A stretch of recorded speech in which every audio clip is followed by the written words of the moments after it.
Good evening, ladies and gentlemen. I don't know why I always slide in from there because it always makes the camera blurry. 2018's over. It's done. We've got shots of it. We've got rid of it. We've replaced it with 2019. But it does mean we've had a year of gaming and we've had some highs. We've had some lows. We've had some meh games out this year. We've also had a couple of bangers. And what I wanted to talk about is my top 5.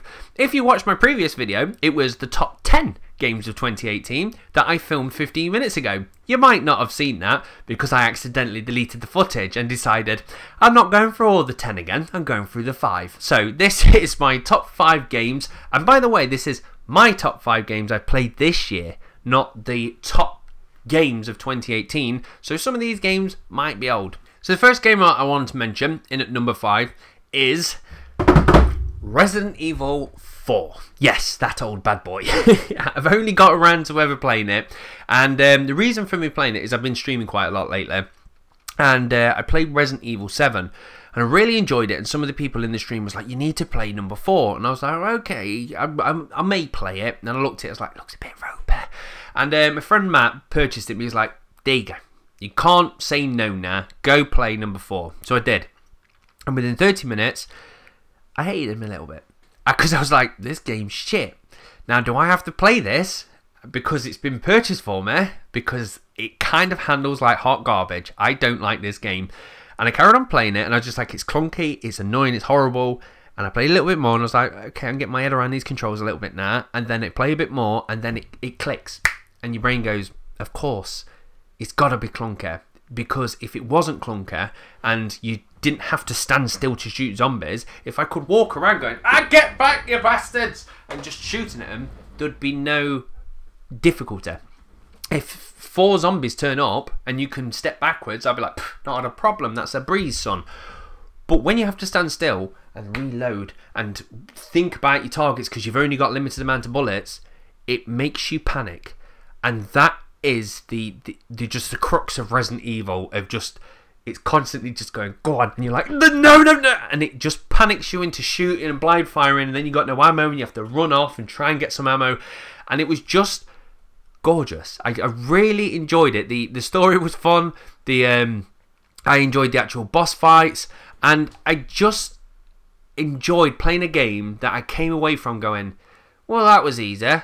Well, sorry, instead of going, that was easy, and instead of going, my God, that was so difficult, I'm never playing it again, it was the perfect blend where it was tough, but not too tough, but it wasn't too easy, and the ammo was just the right amount to make me go, oh, thank you. I got excited to see a piece of ammo, and I know some people will be like, oh, the game does tailor the difficulty depending on what you do, and that is one of the reasons it's fantastic, and it was just a balanced game, and I really enjoyed it, and it sent me off down the rabbit hole of Resident Evil now. So I went back and did 1, 0, 2's coming out next month that I'm doing. I'm doing the Revelations or whatever it is, playing through them at the moment. So by the end of it, I would have probably played all of them by the end of this year. I know some of them are supposed to be a bit garbage, but still, I need to play them to be able to have my 2 cents going, yes, that is true, that's garbage. But Resident Evil 4. So in at number 4 is God of War. Oh, that's good, isn't it? 4. I see what I did there. Yes, God of War game I've never been bothered about. Never played the previous ones because, as I've said in the past, I'm kind of mainly Dreamcast, PC, Xbox to date.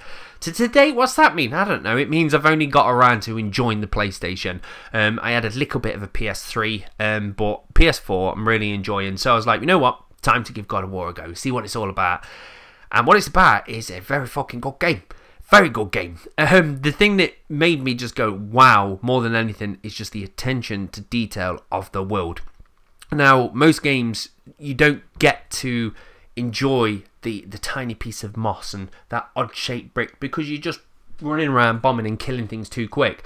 But I love how God of War has these hectic moments and then this big downtime, and during that it's like bonding with the son, or the other characters will talk to you, and there's very little amount of characters in the game, and for a game that doesn't have many characters and these large periods of just kind of going between places, you would expect to get bored, but you are never are. So it's fantastic how they've done it.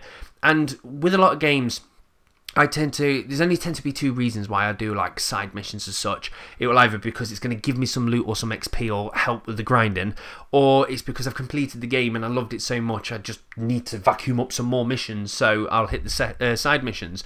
But when I was playing God of War, I was doing them because I'm curious of this world and what could be offered to me. Some spirit will be like, could you do this? I'm like, yeah, I want to do it because I want to know how it pans out. And for a game to make you, it casted its net and it got me on the cheek and it reeled me in, and at not one point did I get off that line. And it really, really did shock me how much I enjoyed it. I expected to just go in and go, this is pretty graphics, and then finish the game. But no, by the end of it, thoroughly enjoyed God of War. So, what's at number 3, you say, Jurassic Junkie? It is Red Dead 2. Now, a few of you might be shocked it's all the way down at number 3, but that's not because I'm going to like, it's a fantastic game. Loved it to bits. As you can tell, I've even got this sat on my desk. So I'm a big fan of the Red Dead 2. And by God, did that game get me. I played it, played a bit more, and then some more, and a bit too much more, and didn't go to bed because I'm playing it a bit more. And I played it until the credits rolled. And then I had this moment. I remember just being in the room and it was dark and the music was playing and the music had got me, and it was just like, you've just gone through an ordeal, and it was just this big old game. And once I finished it, I was like, I'm gonna have to just start a new save. I need to get back in that world, and it really did pull me in. And I've played online.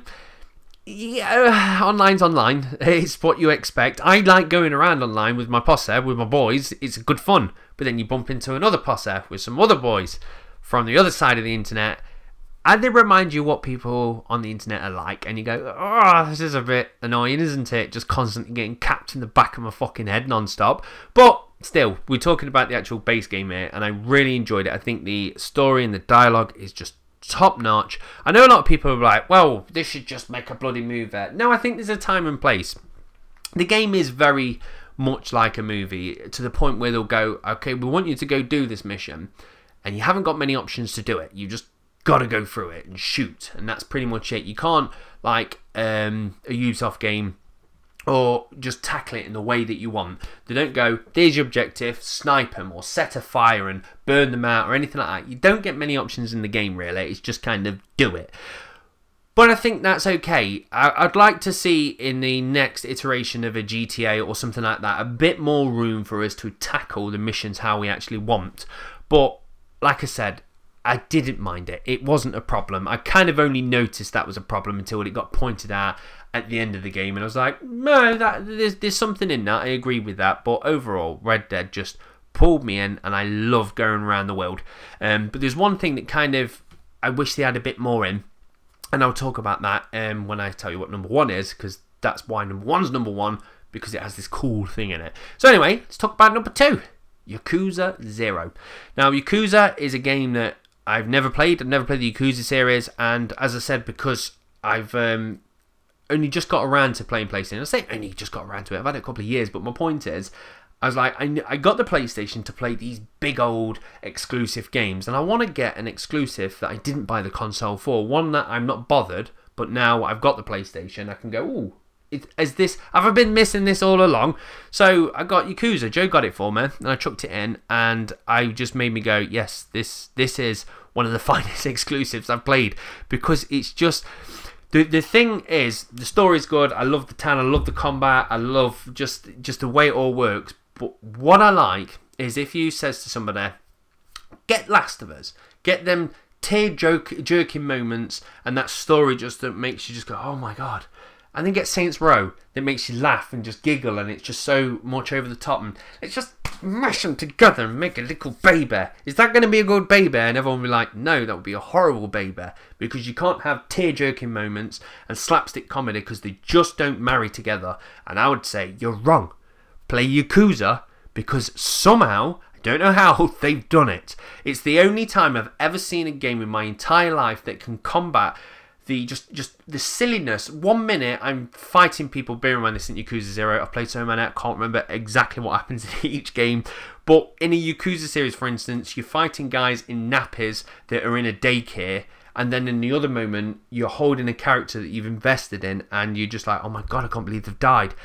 And and it could be within 10 minutes of each other.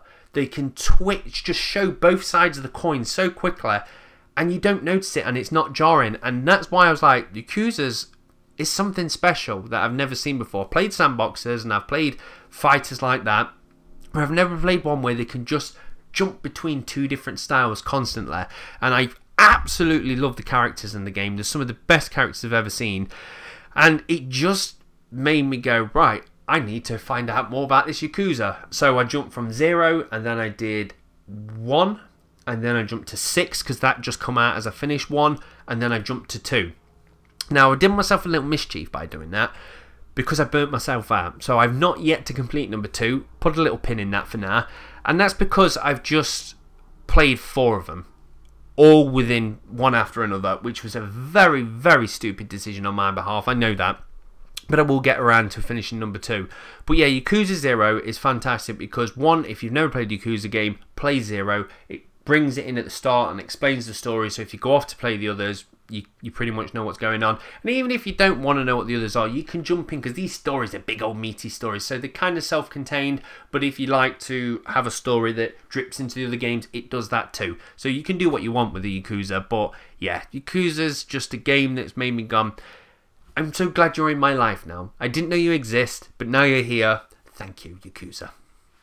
So, what's number 1, Jurassic Junkie? You've already gone through God of War and Red Dead. What could it be? And you've also mentioned Resident Evil because we all knew that was going to be in your top list. But what could number 1 be? And for me, it is The Forest. Now, this is a game that I remember when it first came out, the trailers made me go, wow, this looks a very interesting game. And then, as more information comes out, I found out it had this co-op built into it so you can run around with your friends. And when you saw from the first person perspective, it looked this really nice polished game. And then when you bring in this extra person, your friend, your co-op person, it looked a bit janky, and it made me go, oh, okay, this game might not be what I actually expected, not that bothered. So I kind of ignored it for a bit, and every so often it would show its face on the internet. I'm like, oh, I kind of want to play that game. So I did. I purchased the game and I played it. And one of the things that sold me to it is someone was like, don't worry about the co-op, you can play it single player, and it's fantastic playing it by yourself because it's a lot more scary. And I was like, that's it, sold it to my son, let's have a go. And yeah, it is. The thing is, for anyone that doesn't know, you're on a plane, it crash lands, there's some natives, shall we call them, on the land, and they take your son. That's it. Off you go, survive. And if you fancy it, try and get your son back. And this is a game that I assume was going to be a bit like Minecraft, where they've got a story, but they don't really have a story, you just kind of craft and live. And I expected to be doing that in the forest, so I was chopping down the trees and building these log cabins. And anyone that knows me, the idea of just building log cabins excites the fuck out of me. So I was like, yes, this game has got me. But there is so many things in there that made me go, yes, you've thought about it. Like, I had to chop lots of trees down. It's quite annoying lugging them because you can't put them in your pocket like most games would allow you to do. But then you can build like a sledge and you can load them up. And if you're on a cliff, you can shoot them down a rope down to the bottom, and then you can put them onto a boat and move. You can do what you want. But the point is, I like how this game doesn't hold your hand. There's a story in there, and pretty much there's no markers, there's no go to here or go to there. You've just got one thing on the back of your notepad that explains how to play the game, and it just says explore the cave. That's it. And there's no marker. It actually tells you what cave to explore, but nothing in the game tells you the name of the cave name. So it's as good as saying, have a look in one of them weird fucking caves, mate. Go and see if your son's in there. So you start entering these caves, and first you've got to find the entrances, and once you get in there, things get weird. And what I like about this is not only does it not hold your hand, the cave systems are very realistic. Now, I'm not talking like graphic wise, but a lot of the times when you play computer games, they'll be like, here's a hole in the wall and it goes all the way back. That's a cave. No, caves are weird, they're twisty, they get small, they get big, they go underwater, they go back on themselves, and you get lost in them very easily because you go back on yourself and span around 10 times. You're like, I don't know where fucking north or south is anymore. And that's what happens in the game. You get span out quite easy. And one of the things I like about it is you've got to survive in the world. So you have to build your house, you have to get in your food, and you have to hunt and basic things like that. But the game gives you like a grace period where it will go, you've got 15 nights until things get a bit more difficult. So if you want to kind of build something, do it now. So you spend your time building everything up, and then you go off to try and find your son. And I'm going through, it just feels like it's something pulling there. Just saying, we have got a bit of a story, just to claim it's got a story. And I was like, I'm just expecting to find him dead or find him alive, and that would be the end of it. And as I'm going through, you get to the end and it's like, right, and it pulls the curtain back and it goes, here's the proper ending, and you just go into this big mission that I never expected to exist in this game. And it made me go, wow, you've added a lot more to this than I could have dreamed of. I expected to just go the end, credits roll, but no, there's a substantial ending in there, and it blew me away. And the thing I really like about this game, this is one of the things that, like, Red Dead's good, very, very good, but this is why I like The Forest, because not many games do this, and it is preparation. Lots of games will be like, here is 10 different missions, pick one, and you go, I'm going to do that one, and then I'm going to do that one, and you just do them. I like this because there isn't missions. You kind of have to say it in your head. Today I'm going to explore that cave, and I'm also then going to go there and get these particular items and bring them back. So you give yourself missions. But to do them, you have to prepare yourself. If you're going in a cave and you don't know how long it is, you don't know how long you're down there, so you need your food. You need your batteries for your light. You need all this. So there's something exciting about the game of going, right, before I go and do all this, I need to prep. So you might even just go, well, I'll prep tonight. I've got an hour of gameplay. I'll prep tonight, and then I'll do the mission tomorrow. And I don't know why, there was something that excites my brain pre-prepping to start a mission. And the other thing I really like about it is you've got that value for your life. When it gets nighttime, things appear. I'm not saying much because I want you to go in blind. But when they do, it is awfully scary because they're weird. And also, if you die, it's a problem because you may lose everything that you've got on you. So it's just, I loved fearing for my life, preparing, constantly just going, I need this and I need that and I need that. And it just felt like I always had something to do. Like Minecraft, I enjoy, but you get dropped in this sandbox. And if you haven't made an objective for yourself, if you're not going to go, I'm building a castle, you kind of go, what can I do? Whereas The Forest, it just felt like there was always something, because you know, if you don't prepare, something's going to fuck you in the night. And if you don't get your food, you're not going in that cave. And if you don't go in that cave, you're not going to get this better item. And it's just, without holding your hand and forcing you into anything, you just constantly feel like you're doing something and navigating around the game. And The Forest just ticks so many boxes. Every person's got a different set of boxes. And to me, if it's got some crafting elements, all that's quite good. I can't play non-stop crafting games, I get bored. But when you've played a certain set of games, and then you jump into a particular genre, and you're like, yes, it's time to play like a crafting genre, and then it ticks a few more boxes and ticks this, and then next minute you just go, well, you've hit the entire fucking checklist. Well done. And that's what The Forest did to me. So it might not be everyone's cup of tea, but please have a look at it. Like I said, if you want to do it with a pal, go do it. But I think the element of being in the caves by yourself is one of the crux of the game that makes you go, yes, this is fantastic. So The Forest blew me away. Like I said, I'm not saying Yakuza or Red Dead or God of War is nowhere as good as The Forest, but when I played God of War, I was like, it's going to be this good, and it was that good. When I played Red Dead, I was like, it's going to be this good, and it was that good. But I played The Forest expecting it to be this good, and it was this good, and I was like, that's why I would have to honour it at number one, because it was way better than I could ever dreamed of. And I know I'm going to end up playing The Forest again because I just loved being in that world. So there you go, that is why I picked that for number one. So that's it, that's the end of 2018. We're going into 2019. Is there any hope for us? I don't know. I've got a video coming out, and I'm going to be doing it this week, talking about what we need to do as gamers to prepare ourselves for the future of gaming. And I'll leave it at that, because you'll be like, oh, what does that mean? But I'll talk more about it later.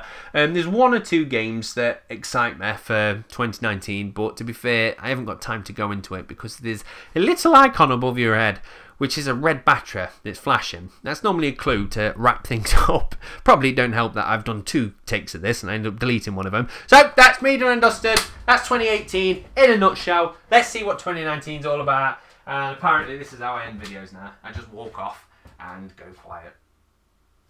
And I got this thing just constantly just shining in my retina all the time so you can see my beautiful face. You don't know what I go through. Is he done? He's not done. Yeah, he's done. Is there? How did you stop this camera? What's this piece of technology that lives? It resides in my office. Ooh, there she is. E. Right, I put them down. Have I got leaves? E. Yeah, we did it! Ah! What the fuck was that? Was it my sound effect just to say congratulations, you've done? What are you doing? 72. Who are we? 74, 76, 82. Oh, you got scared by sound effects because he's a fucking plum. 102, 104. I hope someone clipped that.